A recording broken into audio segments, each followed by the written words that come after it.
Allahu Akbar, Allahu Akbar. Azan berkumandang itu kan panggilan Allah, Pak. Tapi ternyata kita masih asyik maksuk dengan urusan-urusan dunia sampai pada akhirnya meninggalkan kewajiban. Itu yang disebut dengan hati yang sakit bagi orang muslim.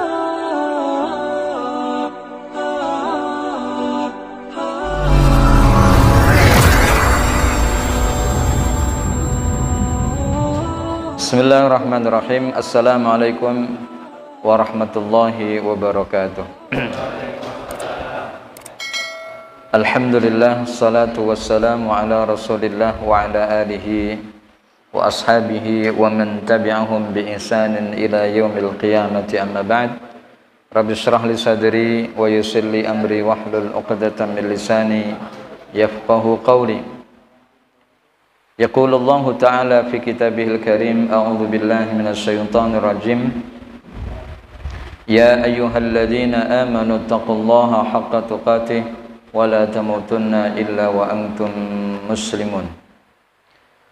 Wa qala an-nabiy sallallahu alaihi wasallam, ni'matani maghbunun fihima katsirun minan nas, as-sihhatu wal faragh. Ma'asyiral muslimin wal muslimat, seluruh jamaah kajian Masjid Al-Ghafur, yang mudah-mudahan kita semuanya senantiasa dalam lindungan Allah Subhanahu wa ta'ala. Nikmat sehat dan kesempatan adalah karunia yang mesti kita bisa manfaatkan sebaik-baiknya sebagai seorang muslim. Mudah-mudahan dengan kita memanfaatkan dua nikmat tersebut, Allah menjadikan kita sebagai orang-orang yang beruntung, menjadi orang-orang yang saat menjalankan perniagaannya di hadapan Allah adalah perniagaan yang membawa keuntungan berlipat-lipat, baik keuntungan yang dia dapat di dunia, dan pasti harapan keuntungan itu kita dapatkan kelak di hari yaumul qiyamah. Ma'asyiral muslimin wal muslimat, a'azakumullah. Ada dua perkara yang baik itu datang silih berganti atau datang secara bersamaan yang menyerang hati manusia tentunya, sehingga dengan keadaan yang demikian, artinya ketika dua perkara itu secara bersamaan atau datang silih berganti, tanda kutip gitu ya, menyerang hati, maka akan berdampak terhadap kondisinya. Apakah dua perkara yang dimaksudkan itu? Di pertemuan yang lalu mungkin saya mengingatkan saja bahwa hati orang yang dalam keadaan sakit saat ketika ia diserang dengan dua perkara, yaitu syahwat dan syubhat. Jadi ketika dua perkara itu mendominasi, bahkan hati dikalahkan, dalam artian hati nurani dikalahkan, lalu syahwat dan syubhat menjadi imam dalam kehidupannya, maka inilah yang disebut dengan kekalahan seorang mukmin di hadapan musuhnya. Siapakah musuh kita? Siapa Pak musuh kita ini, Pak? Ya, setan. Jangan marah-marah ya. Ngomong setan kok ke saya. Setan adalah sifat ya, karena dia bukan makhluk. Jadi setan itu adalah sifat buruk yang melekat ada pada jin dan juga pada manusia. Maka beserta dengan turunan-turunan keburukan yang muncul, maka disebut dengan perbuatan setan. Nah, inilah yang kemudian menjadi kesibukan kita sebagai seorang muslim, untuk bagaimana menjadikan satu, syahwat itu menjadi makmum. Lalu siapa imamnya? Imamnya adalah iman dan takwa kepada Allah, maka syahwat itu akan tunduk dan patuh. Dan itu pasti, Pak. Dan kemarin juga di pertemuan yang lalu kita lihat indikator yang bisa kita lihat dari hati yang sehat itu adalah saat ketika syahwat itu dijadikan sebagai makmum, lalu iman dan takwanya kepada Allah dijadikan sebagai imam. Syahwat kan kalau secara biologis ada dua. Napa, Pak? Iya. Apa itu? Nafsu apa? Kamu nafsu banget sih gitu. Apa itu, Pak? Jadi ada yang namanya syahwat perut dan ada syahwat di bawah perut. Beda-beda tipis. Jarak di antara keduanya juga tidak terlalu berjauhan, tetapi siapa yang tak mampu mengendalikan syahwat perut dan di bawah perutnya, maka akan sampai pada jurang kehancuran. Kenapa puasa mengajarkan kita untuk menjadikan pribadi yang sabar? Karena kita menahan untuk tidak makan dan minum walaupun pada dasarnya itu halal. Minum yang kemudian menjadi kebutuhan asasi dari tubuh. Kenapa tidak boleh? Yang tidak diperbolehkan itu bukan karena kebendaannya, tetapi karena ada perintah dari Allah. Dan itu kita wajib patuh. Untuk mendidik perut. Sebagaimana juga syahwat di bawah perut ataupun syahwat kelamin adalah perkara yang harus dikendalikan. Dua-duanya oleh Ibnu Qayyim Al-Jauzi dikatakan obat yang bisa digunakan untuk mengobati penyakit syahwat perut dan syahwat di bawah perut adalah dengan sabar. Maka dengan kesabaran yang bisa dikendalikan, artinya sabar yang bisa diasuh, maka ia akan menjadi pribadi mukmin yang bertakwa kepada Allah, konteks dalam pengendalian syahwat perutnya dan kelaminnya. Maka bagaimana ada perzinahan, bagaimana ada kejahatan kelamin yang terjadi, itu karena satu, Pak, tak mampu mengendalikan syahwat biologisnya. Kenapa saya katakan kejahatan kelamin? Karena kejahatan yang terjadi antara laki dengan laki-laki, perempuan dengan perempuan, yang disebut dengan liwat kalau dalam bahasa fikih. Dan itu pernah terjadi pada zaman Nabi Lut alaihissalam yang disebut dengan kaum Sodom. Cerita itu, kejadian itu, pelanggaran itu terulang kembali di zaman kita sekarang. Bahkan rame-rame mengkampanyekan tentang LGBT. Itu syahwat kelamin, Pak. Intinya hanya satu di situ. Ini menjadi sedekah, ini menjadi perkara yang dilarang hanya sebab hanya yang satu memperhatikan rambu-rambu datangnya dari Allah, yang satu tidak memperhatikan. Maka ini kan nanti di bulan November ada Coldplay ya. Ya, nggak tahu dari mana itu. Inggris, Pak ya. Inggris bagian wetan. Oh ya harus, Pak. Harus up to date.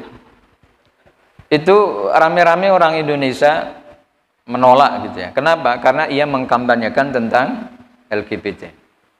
Nah, kita fokus kepada perkara yang kita bahas, bahwa seorang mukmin yang mampu mengendalikan dua perkara tadi itu, maka inilah yang disebut dengan menjadikan kesehatan jiwa dan hatinya menjadi perkara yang sangat penting untuk diperhatikan. Nah, inilah yang kemudian kita bahas pada kesempatan malam hari ini, bahwa penyakit hati yang dilihat baik itu karena syahwat ataupun syubhat yang tidak bisa dikendalikan, maka akan menyebabkan hatinya menjadi sakit, bahkan akut, bisa saja sampai mati. Seperti halnya orang yang sakit berupaya untuk diobati. Kenapa, Pak, diobati? Ikhtiar untuk bisa sembuh. Walaupun kalau Allah takdirkan ya bisa saja orang sakit tidak diapa-apain terus sembuh.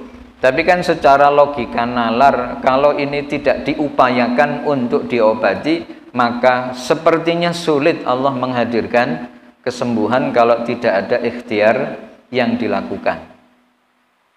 Nah, inilah yang kemudian juga perlu kita perhatikan, bahwa penyakit syubhat dan juga syahwat harus bisa dihilangkan sebagaimana yang Allah terangkan di dalam Al-Quran surah Al-Baqarah ayat yang ke-10. Fi qulubihim maradun fazadahumullahu marada. Fi qulubihim ing dalem atine wong munafik apa maradun lara. Fazadahum mongko nambahi hum ing munafikun sapa Allah Gusti Allah maradun lorone. Di hati orang-orang munafik itu ada penyakit yang Allah tambahkan penyakit di dalam hati mereka. Ini yang namanya penyakit yang bersifat maknawi, Pak. Artinya tidak kelihatan, tetapi kena ke dalam hati itu, yaitu apa yang disebut dengan penyakit munafik. Menurut Imam Qatadah dan Mujahid, seorang ulama ataupun dua orang ulama yang mengatakan bahwa penyakit yang dimaksudkan di sini adalah syak, yaitu keraguan. Maka kesimpulannya, syubhat itu sebanding lurus dengan keraguan yang ada di dalam hati seseorang. Maka orang munafik itu kan berada di persimpangan, Pak, sebetulnya. Tokoh munafik siapa yang Allah sebut di dalam Al-Quran? Abdullah bin Ubay bin Salul, seorang Yahudi, bahkan rahib, kalau bahasa kita itu pendeta ya, masuk Islam, tetapi tujuannya tidak untuk menggapai ridha Allah, tapi untuk mendapatkan derajat dunia di hadapan Rasul. Maka tentu ini tidak diapresiasi oleh Allah. Hijrahnya enggak diapa-apain, tidak dapat pahala.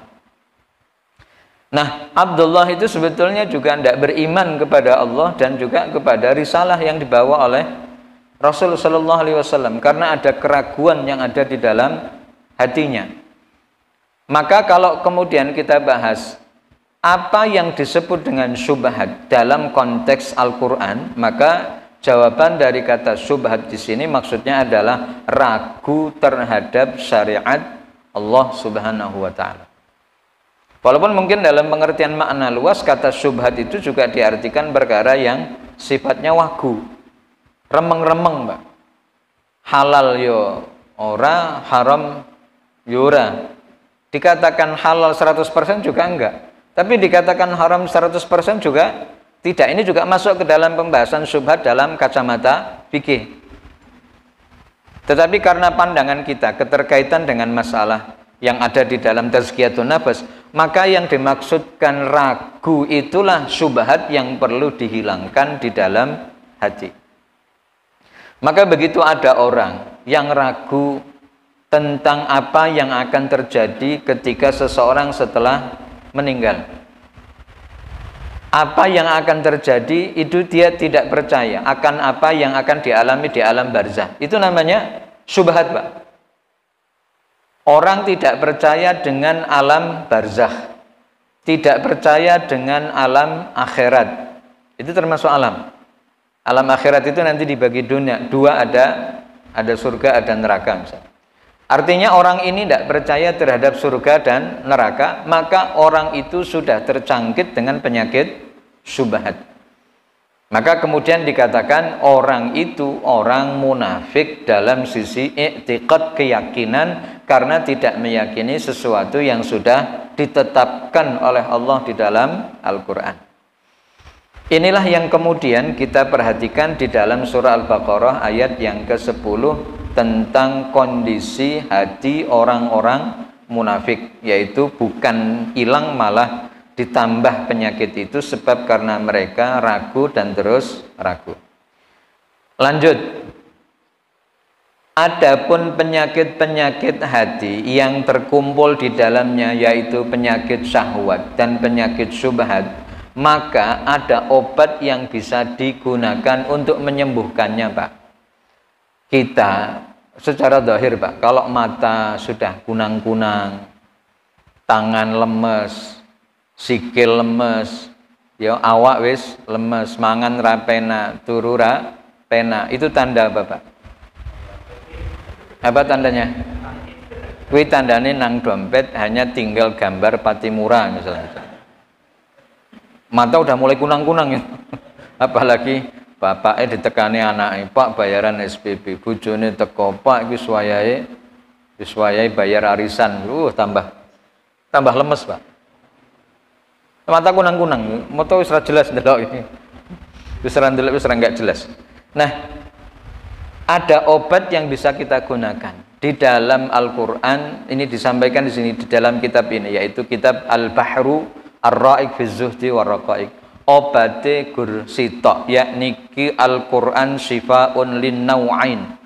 Jadi obat yang bisa kita gunakan untuk menyembuhkan syubhat dan syahwat itu adalah Al-Qur'an. Penak jane Pak nggih. Tapi aplikasinya yang sulit untuk dilakukan. Fafihi minal bayanat wal barahin. Di dalam Al-Qur'an itu ada tanda-tanda yang sudah Allah sampaikan secara pasti untuk menjelaskan mana yang hak dan mana yang batil. Artinya kalau kita terkena penyakit syahwat, larilah kepada Al-Qur'an. Apa kata Al-Qur'an? Allah memberikan penjelasan kepada kita, innan nafsa la ammaratum bisu. Berarti ada sinyal nih, lampu kuning. Nafsu itu selalu mengarahkan kamu kepada perkara keburukan. Kendalikan. Maka kalau syahwat itu bisa kamu kendalikan, maka ini akan menjadi sesuatu yang berkah buat kamu. Bapak-bapak, laki-laki yang tidak sabar terhadap syahwatnya, maka dia akan berbuat zina. Istrinya ada enggak? Ada. Lalu kenapa tidak didatangi? Karena jauh, Pak. Dia lagi keluar kota. Sementara nafsu sudah membuncah. Cepit nang pintu apa nang lawang kan. Nek umpomo, Pak, nek umpomo ora sabar. Sembuh piye carane kan gitu. Karena memang begitu keadaan umum dari laki-laki itu, kalau sudah nafsu membuncah wis kalap. Tapi bagi orang-orang yang beriman, ada barohin. Barohin itu ada tanda-tanda, sinyal-sinyal keimanan yang harus segera ditangkap. Maka ketika bapak-bapak yang sering keluar kota, ini menjadi atensi penting di dalam diri untuk memperhatikan supaya tidak terjerembab ke dalam perbuatan zina. Apa kata Rasul, Pak? Ketika seorang laki keluar dari rumah dan melihat ada objek perempuan yang objek itu menimbulkan birahinya, segera balik kanan, pulang ke rumah, datangi istrinya. Begitu juga perempuan yang tidak amanah, yang tidak dalam kategori qanitat. Maka yang Allah sampaikan dalam Al-Quran surah An-Nisa, fassalihatu qanitatun hafidhatul lil ghaib. Jadi yang dikatakan wanita solehah itu satu, qanitat. Apa itu qanitat? Taat kepada Allah. Yang kedua, hafidhatun lil ghaib. Menjaga kehormatan dirinya dan suaminya ketika suaminya tidak ada. Maka istri yang tidak solehah, ketika istrinya ditinggal pergi oleh suaminya dalam urusan pekerjaan, maka dia akan mendatangkan laki-laki lain. Ini yang disebut dengan perempuan lacur, yang tidak kuat dan tidak sabar untuk menantikan apa yang menjadi kehalalan bagi dirinya. Siapa itu? Suaminya. Ini kan sebetulnya soal timing kan, Mbak? Soal waktu. Tinggal ditelepon, Pak, aku kangen, kapan balik? Seminggu nih, kok suwi temen lupa? Gitu. Mudah kan untuk bisa merubah sesuatu yang tadinya remeng-remeng menjadi jelas, yang tadinya mungkin sudah nggak kuat, tapi begitu teleponan, apalagi video call, sebenarnya aku ngelihat kumismu lupa, aku wis mari kangenku ki wis mari nek ndelok kumismu, kan selesai urusan.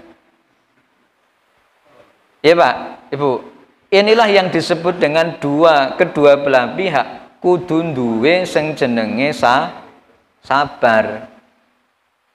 Maka sibukkan diri dengan berbagai macam kegiatan positif. Istri yang lagi nunggu kedatangan suami, perbanyak ibadah, perbanyak zikir. Suami yang berada di luar beraktivitas cari ma'isyah dan itu menjadi tanggung jawab karena ada dinas pekerjaan di luar, tunjukkan bahwa kita adalah laki-laki yang amanah, laki-laki yang memang sanggup untuk menjaga amanah sebaik mungkin, sehingga tidak terjadi apa yang disangkakan. Siapa itu? Ya kita. Maka inilah yang dikatakan di dalam kitab ini bahwa penyakit itu bisa disembuhkan dengan membaca Al-Quran, mentadaburi dan mengamalkannya. Sehingga nggak jauh-jauh, Pak. Obat itu ada di sekitar kita, ada dalam kehidupan kita, yaitu Al-Quran. Kemudian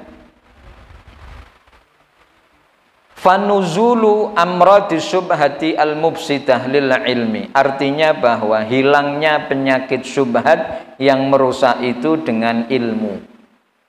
Nah, berarti kalau yang syahwat itu bisa dihilangkan dengan qiraatul Quran, kalau yang syubhat itu bisa dihilangkan dengan ilmu. Kalau ada orang tidak percaya dengan kejadian hari akhir, ya sinau. Ketika ada keraguan yang ada di dalam dirinya, bener opora, emang ada tah kehidupan setelah kematian? Kalau ada semacam gangguan di dalam pikirannya, benar atau tidak, ada pertarungan di dalam hatinya, maka yang perlu dia lakukan, saya harus cari tahu kebenaran. Ini betul atau tidak? Kalau memang betul, ini berarti sesuai dengan perkara yang dia sebetulnya yakin, tapi mungkin keraguan-raguannya juga bersamaan dengan keyakinan yang muncul.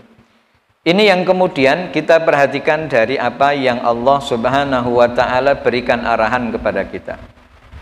Kemudian berikutnya yang juga perlu kita perhatikan, adapun obat yang juga bisa kita ambil untuk bisa mengendalikan syahwat yang dimiliki, yaitu dengan hikmah dan mau'izah hasanah.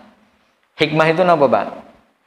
Hikmah itu berarti perkara-perkara baik yang kita lakukan, baik dari ucapan maupun perbuatan, juga nasihat-nasihat yang baik, motivasi yang bisa kita dengar, baik oleh kita ataupun orang lain, ataupun semacam tarhib. Tarhib itu berarti ancaman-ancaman yang bisa kita lihat di dalam Al-Quran. Kalau sampai saya melakukan perbuatan ini, apa konsekuensinya? Ketika Allah melarang, wala taqrabuz zina innahu kana fahisyatan wa ma tawwasa'a sabila, misal. Oh, berarti saya itu tidak boleh mencedak atau mendekati perkara zina. Ini yang disebut dengan tarhib, pakai hak. Kalau pakai hak itu namanya menyongsong kehadiran bulan Ramadan, misalnya tarhib Ramadan, itu pakai hak. Tapi kalau pakai hak itu artinya meden-medeni, supaya kita takut. Dari mana? Dari ayat, dari hadis yang bisa kita baca untuk nakut-nakutin diri supaya kita tidak gampang melakukan perbuatan yang Allah tidak ridho. Kemudian berikutnya, wa tazhid fid dunya, yaitu bersikap zuhud terhadap dunia. Zuhud niku napa, Pak? Bukan berarti wong zuhud niku wong sing pakaiannya tembel-tembelan, compang-camping, lusuh. Konsep zuhud tidak begitu. Konsep zuhud bisa saja dilihat dari orang yang kaya raya, tetapi kalau bahasa anak muda sekarang, low profile. Gitu. Low profile. Low itu artinya rendah. Profile itu penampilan. Jadi walaupun orang itu kaya raya, tetapi penampilannya biasa saja. Rangajeni. Karena dia memandang dunia itu dengan pandangan mata yang biasa. Apa yang Allah titipkan kepadanya tak masuk ke dalam hatinya. Jadi dia hanya menjadikan titipan dunia dari Allah itu hanya sampai di tangan, seperti yang dilakukan oleh para salafus saleh, para sahabat Rasul. Jenengan bisa baca di dalam sirah Nabawi, sirah, ya, catatan perjalanan Rasul Sallallahu Alaihi Wasallam, terutama pada perang Tabuk, Pak. Ya, di dalam perang Tabuk, bagaimana ketika Rasul Sallallahu Alaihi Wasallam tanda kutip menyampaikan sayembaranya kepada seluruh kaum muslimin untuk berkontribusi, ya, berduyun-duyun siapa yang mampu dan siapa yang mau untuk membelanjakan harta yang dimilikinya untuk perjuangan jihad fisabilillah, untuk melawan tentara Rom misal, tentara Romawi misal. Maka ada yang menginfakkan seluruh hartanya sampai tak ada tersisa sedikit pun, Pak. Kayak zaman saiki apa ya eneng? Kayaknya nggak ada. Seluruh harta yang beliau punya itu diinfakin. Kenapa bisa melakukan itu? Di sini, Pak, imannya kepada Allah. Sampai Rasul mengatakan kepada sahabat itu, "Lah nek bondomu kabeh mbok ndegekke nang kene, lah terus piye uripmu? Bojomu ki piye, anakmu ki piye?" Apa kata beliau? Wis urusane Gusti Allah. Simple, Pak. Orang mikir pokoknya nothing tulus lah kan gitu. Ketika ada sayembara itu, itulah yang dimiliki dan dilakukan oleh Abu Bakar As-Siddiq radhiyallahu an. Lalu melu-melu datang setelahnya Umar bin Khattab menginfakkan separuh hartanya. Datang setelah itu Utsman bin Affan radhiyallahu anhum. Terus dengan berbagai macam, ya, bantuan yang dilakukan oleh para sahabat dan kaum muslimin. Nah, dirupiahkan miliaran lah, Pak, apa yang dilakukan oleh para sahabat-sahabat itu, termasuk Utsman bin Affan.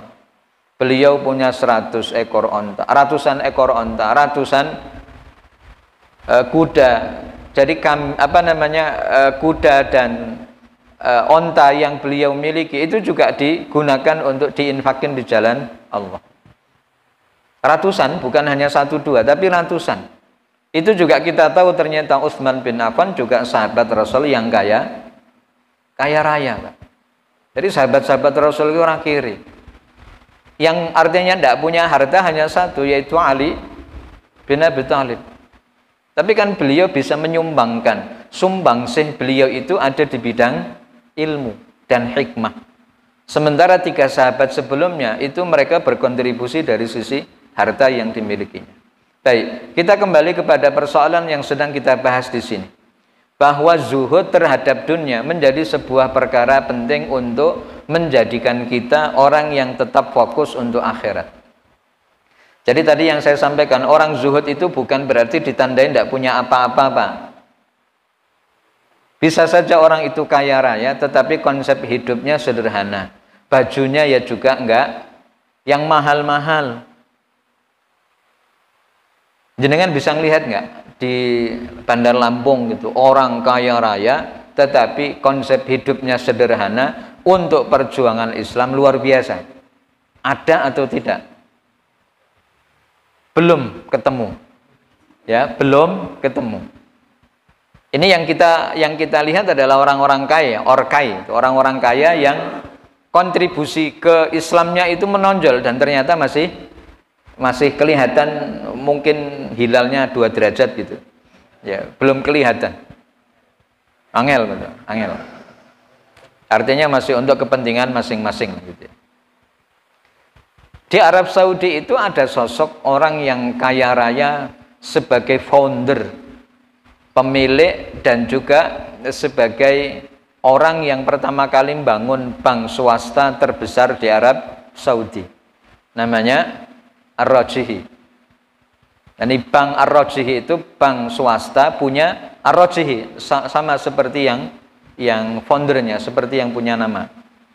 Walaupun harta beliau dicatatkan sebagai harta kekayaannya berapa ratus miliar gitu ya, atau berapa ratus juta dolar gitu, tetapi beliau tidak ngajeni, dikatakan sebagai orang kaya di Arab Saudi, ya kehidupannya biasa saja.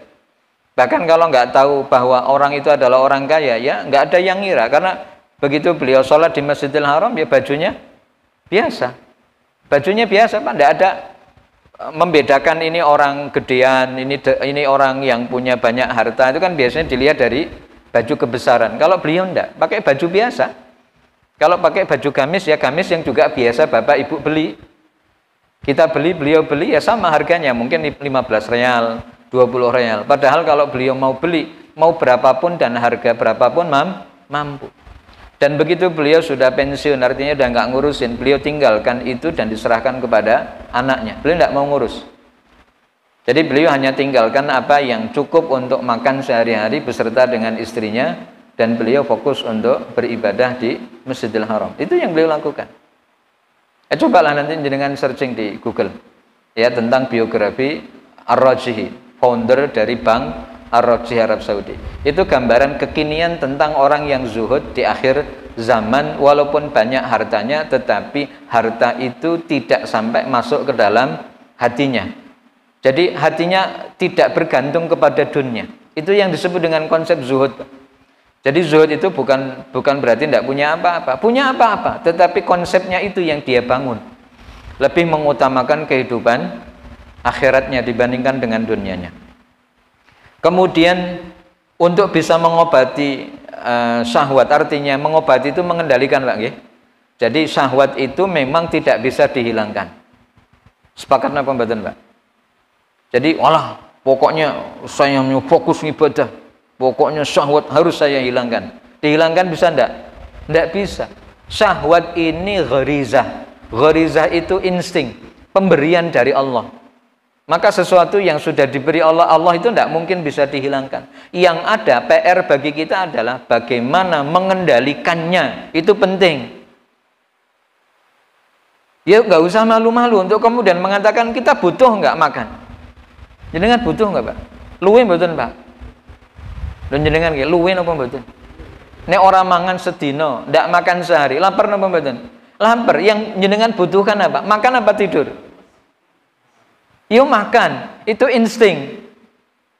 Lalu kemudian yang di bawah perut ada syahwat biologis yang harus tersalurkan. Itu penting, itu kita butuhkan. Maka kemudian disediakan pintu pernikahan. Halal, monggo, silahkan. Tapi dengan cara yang elegan, cara yang syar'i, maka lahirlah keturunan-keturunan yang soleh, yang solehah. Karena cara yang dilakukannya sudah benar sesuai dengan rambu-rambu syariat. Wong perkara kaya ngono kuwi, Pak. Iku yang dibedakan hanya akadnya kok. Ya kan? Yang membedakan akad. Ini menjadi halal sama ini menjadi haram itu gara-gara akad. Jenengan nggawa duit 500 keteluk lalu kemudian bayar wong wedok. Habis barbar ngeten. Apa yang jenengan dapatkan? Yang kita dapatkan kalau itu dilakukan dosa besar. Ya, ke lokalisasi lah, ya. Jenengan punya duit, lalu berangkat ke lokalisasi, bayar wis. Karena sekedar untuk melampiaskan syahwat hewaninya tadi itu. Tapi begitu kita punya syahwat hewani, syahwat biologis, lalu disalurkan kepada istri, istri dapat pahala, kita mendapatkan apa yang kita inginkan. Maka Rasulullah mengatakan fi budai ahadikum shadaqah, bahwa di dalam kemaluanmu itu ada sedekah. Kan pada sahabat pada waktu itu bertanya, ya Rasul kok bisa masalah seperti ini kok mendatangkan pahala? Maka Rasulullah memberikan gambaran yang terbuka kepada para sahabatnya. Saya ingin ini, kata Rasul, kalau ada laki-laki yang mendatangi perempuan yang itu bukan istrinya, apa yang akan dia dapatkan? Dosa atau pahala? Dosa. Ya begitu juga seorang suami yang mendatangi istrinya yang halalan thayyiban, dapat pahala enggak? Dapat. Ya itu. Kan imbang toh? Ini yang disebut dengan sama-sama menyalurkan hasrat biologisnya, tetapi perbedaan dari hasilnya. Yang ini dosa, yang ini pahala. Kalau ada anak, yang ini ada yang disebut dengan ibnu zina, yang ini disebut dengan ibnul halal. Hasilnya beda, Pak. Iki saumur-umur akan ada cap yang menempel, walaupun ini bukan kesalahan dari anaknya, kesalahan masa lalu dari kedua orang tuanya. Karena akhirnya nanggung seumur Pak, seumur umur. Ya, harus ngomong seumur umur, orang seumur umur. Inilah yang kemudian bisa kita lakukan kalau ingin mengendalikan syahwat, maka perbanyak, ya, bagaimana memperbanyak membaca targhib. Targhib itu berarti motivasi, tarhib juga peringatan, kemudian juga menerapkan konsep hidup zuhud ing dalam dunia, lalu memotivasi diri untuk menggapai prestasi akhirat, kemudian baca kisah-kisah, Ya, dari para sahabat-sahabat, orang-orang baik, orang-orang terdahulu yang akan memotivasi kita untuk tetap mau melakukan kebaikan. Itu yang kemudian pada akhirnya secara otomatis akan mengalahkan syahwat hewani kita. Bapak Ibu yang insya Allah dirahmati Allah. Lalu kemudian selanjutnya kita akan bahas kepada persoalan keterkaitan dengan tanda-tanda penyakit hati. Artinya kalau ini ada pada diri kita, segera obati dengan obat yang tadi sudah kita pelajari. Obat pertama adalah Al-Quran. Di dalam Al-Quran itu ada bayan, ada tanda-tanda, ada ayat-ayat yang mampu meneduhkan dan menenteramkan hati kita saat membacanya. Tidak mungkin, Pak. Ini menjadi persoalan dan garansi bagaimana yang dikatakan oleh Utsman bin Affan.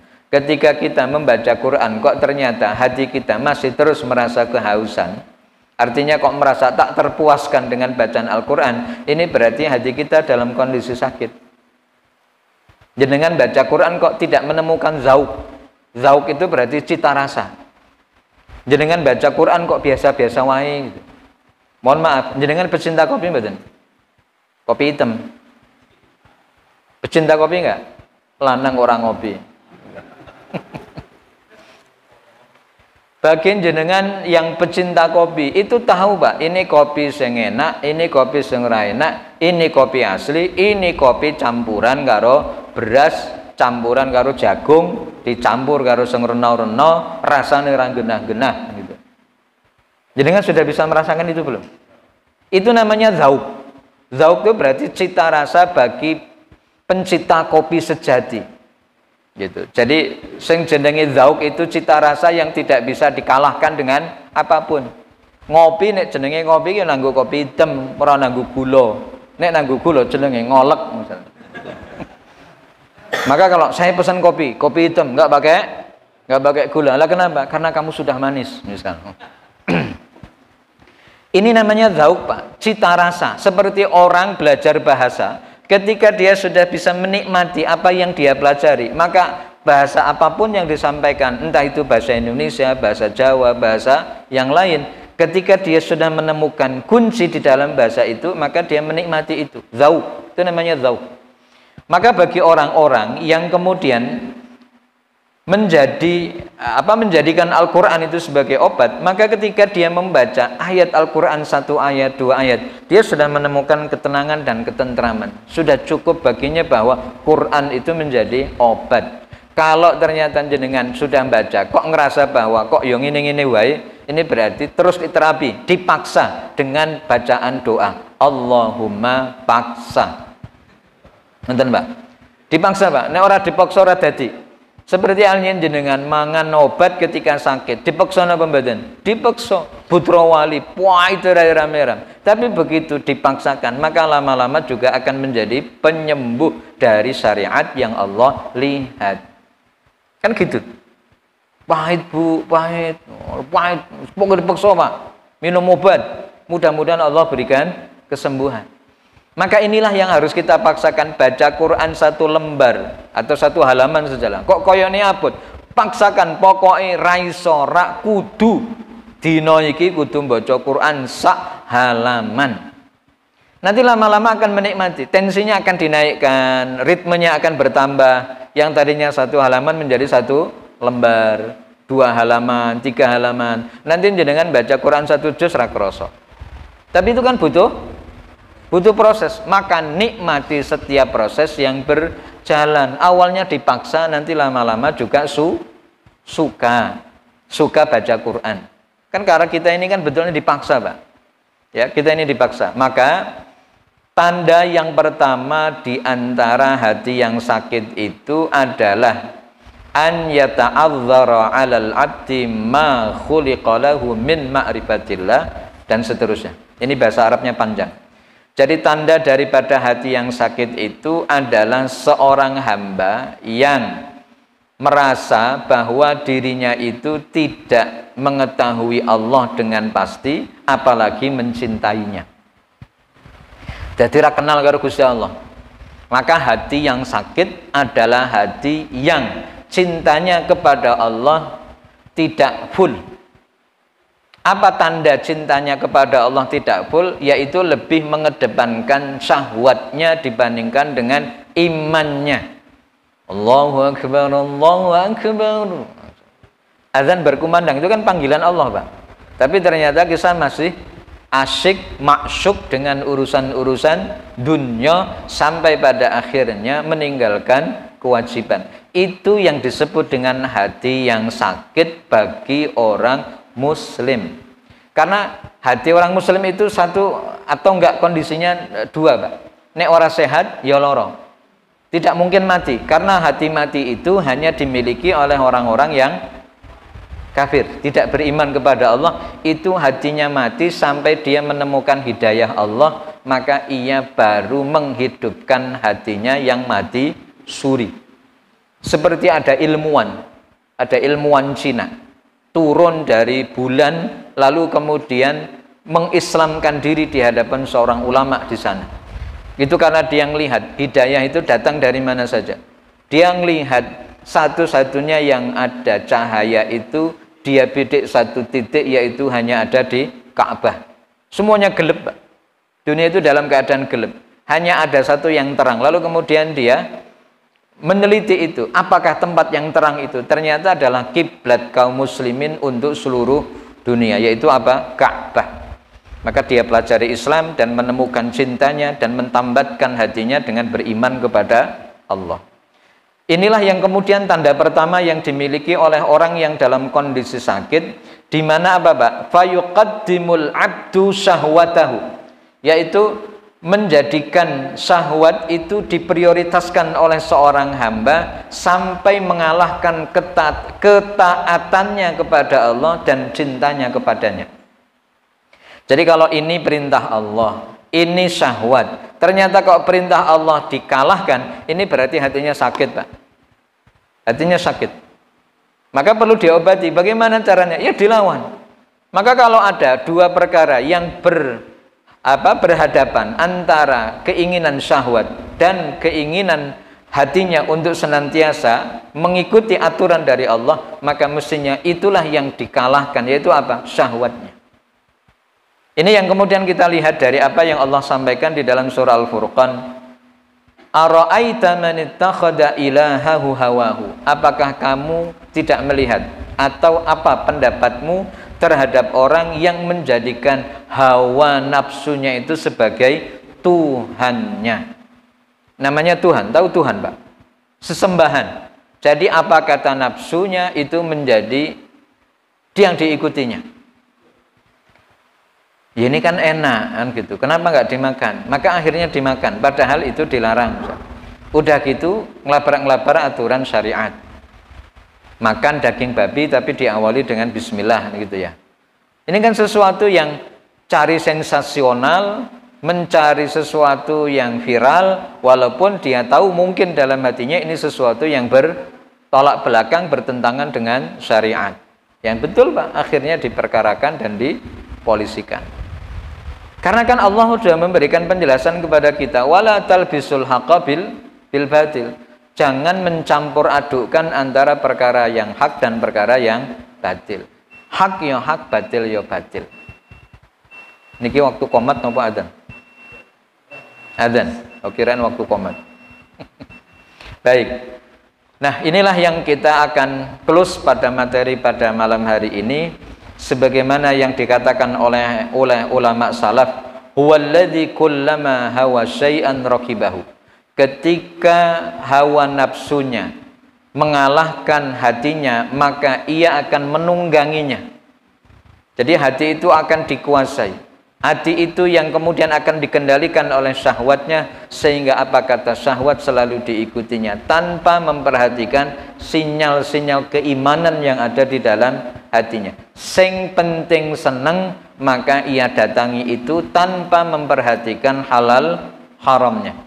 Maka kalau sudah orang mengatakan lah sing penting seneng, kan gitu, Pak nggih. Sing penting seneng, maka hal yang demikian sama saja orang yang memperturutkan syahwat lidahnya ketika dia tidak memperhatikan halal haram dari makanan yang dikonsumsinya.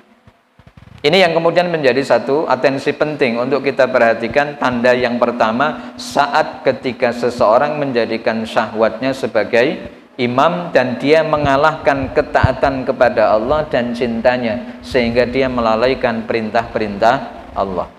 Adakah perintah Allah yang kemudian diabaikan oleh mereka yang mengagumi syahwatnya? Banyak. Mayoritas syahwatnya lah yang kemudian menjadi pemimpin sehingga apa yang Allah perintahkan menjadi terabaikan. Kenapa? Yang penting saya senang. Maka kalau konsep orang mukmin itu bukan yang penting saya senang, tapi yang penting Allah senang. Kalau Allah sudah senang, maka mudah-mudahan Allah akan hadirkan keridhaan bagi kita semuanya. Baik Bapak Ibu, untuk tanda yang kedua dan selanjutnya insya Allah kita akan bahas di pertemuan yang akan datang. Mudah-mudahan Allah masih memberikan kesempatan kepada kita untuk melanjutkan kajian Tazkiyatun Nafas untuk menambah ilmu yang kita cari dan menambahkan keberkahan dari apa yang kita lakukan, ibadah yang kita kerjakan, terutama ibadah hati. Mudah-mudahan ada manfaat yang bisa kita dapatkan. Kita tutup dengan doa kafaratul majlis. Subhanakallahumma bihamdik asyhadu an la ilaha illa anta astaghfiruka wa atubu ilaik. Wassalamualaikum warahmatullahi wabarakatuh.